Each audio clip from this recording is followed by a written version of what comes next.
St. Patrick's Day in the Morning by Eve Bunting. Illustrations by Jan Brett.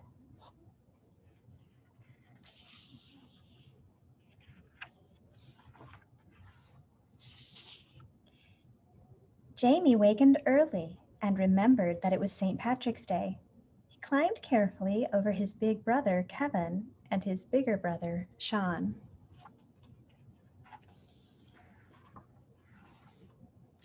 The stairs were cold on his bare feet.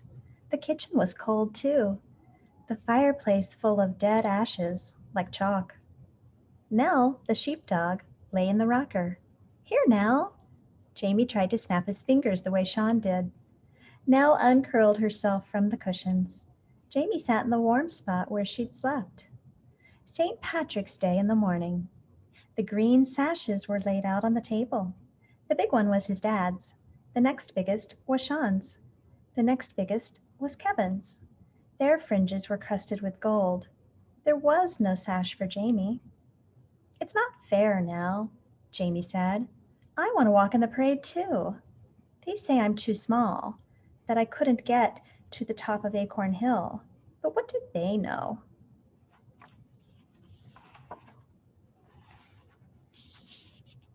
Jamie slid off the chair. His mother's raincoat hung behind the door. He put it on. He put on his dad's black hat and Sean's sash. He took Kevin's flute from the dresser. "Come on, Nell," Jamie said. Outside, the mountains were as green as cat's eyes. Clouds hung in tatters around their tops. "Heads up, chest out," Jamie said. "Follow me." They marched down the street. None of the chimneys was smoking yet. Bottles stood on front steps waiting to be let in. Kit Kelly's donkey put her head over her gate. "A happy St. Pat's to you, donkey dear," Jamie said. He lifted his hat the way his dad did to the ladies. Kit Kelly's donkeys curled her lip. "Silly donkey," Jamie said. "What do you know?" The sky was the color of his mother's pearl brooch, the one she wore on Sundays. Jamie marched down the middle of Main Street, past the shuttered shops. Barney the banker was a white blur behind his window. There was a whiff of bread baking. Nell turned her head toward the smell and drooled. "Come on, Nell," Jamie said. Hubble the henman trundled his wheelbarrow along the path. His eggs were piled in it, all brown and white. "Good morning to you," Jamie said. "I see your hens are laying well." "It's the sweet corn and the sweet talk I feed them," Hubble said. "Pick yourself an egg, Jamie." Jamie took a brown one off the top. It was still warm from the hen. "Happy St. Pat's," Jamie said, and lifted his hat. He put the egg safe in his pocket. Jamie and Nell walked under the arches that spanned the street. Jamie wet the end of the flute with spit, like Kevin did. Then he blew on it, and oh, the sounds he made! He puffed his cheek. His fingers danced across the windholes. Nell howled and put her tail down. Silly Nell. And what did she know? Mad old Mrs. Mulligan threw open her window and leaned out. "Save us all!" she yelled. "It's the terrible noise you're making, Jamie Donovan." She banged her window shut.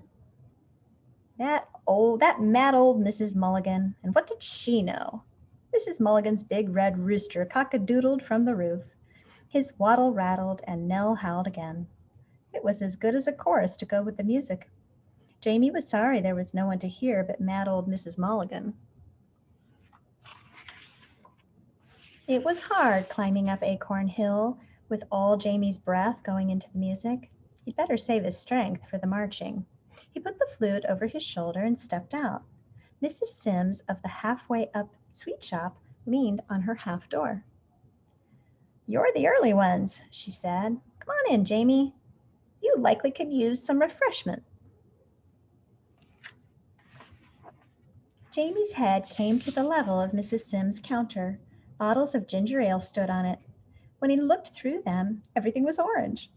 Mrs. Sims gave him a bottle, all for himself. She gave him a bun with a cherry on the top, too. Nell let her tongue hang out and begged nicely. Mrs. Sims threw her 2 jelly beans. Jamie ate his bun. He put the ginger ale bottle in his other pocket, the one that wasn't carrying the egg. "Here's a wee flag for you, too," Mrs. Sims said. "You can wave it later on, at the parade." Jamie sniffed. Mrs. Sims was nice, but what did she know? Wasn't this the parade, this very minute, and him in it? He took the flag anyway. "We'll have to be getting on, Mrs. Sims," he said. "We've a brave bit to go still." "Aye," Mrs. Sims said. "You'll be saving a good place for yourselves, for the watching." Jamie nodded. "Come on now." The flute was getting awfully heavy on Jamie's shoulder. He held the flag out in front of him. It was a very small flag, but it felt heavy too. "Don't be giving up now, Nell," Jamie puffed. "We're nearly there." They turned the sweep of Acorn Hill, and they were there. Jamie stopped. "Look, Nell." In front of them was the field where the bands would be, and the stage for the Irish dancing. There was a green ribbon around the platform to keep the people off. Jamie crept under it. He sat right in the middle of the stage, and Nell lay beside him. The sun was coming up.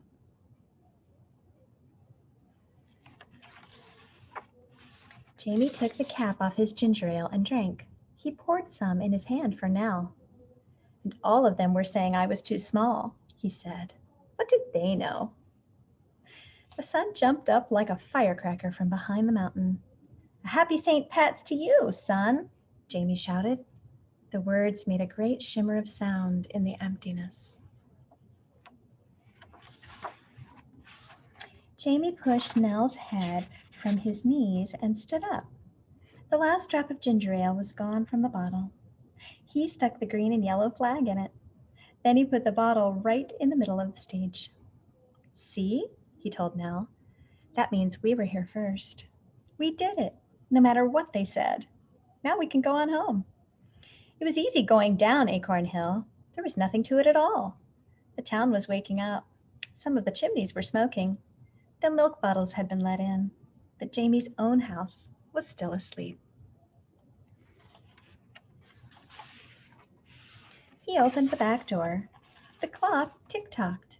The turf ashes lay in their white drifts. Jamie took off his mother's coat. He set Hubble's egg on the table. He climbed in the rocker, and Nell jumped beside him. He laid the flute across his knees and closed his eyes. Oh, the music he'd made. They'd not hear the likes of it all day. And wait till they saw the flag. The mystery of it. The wondering there'd be. There were feet coming down the stairs, but his eyes were too heavy to lift and look. "Ah, our Jamie!"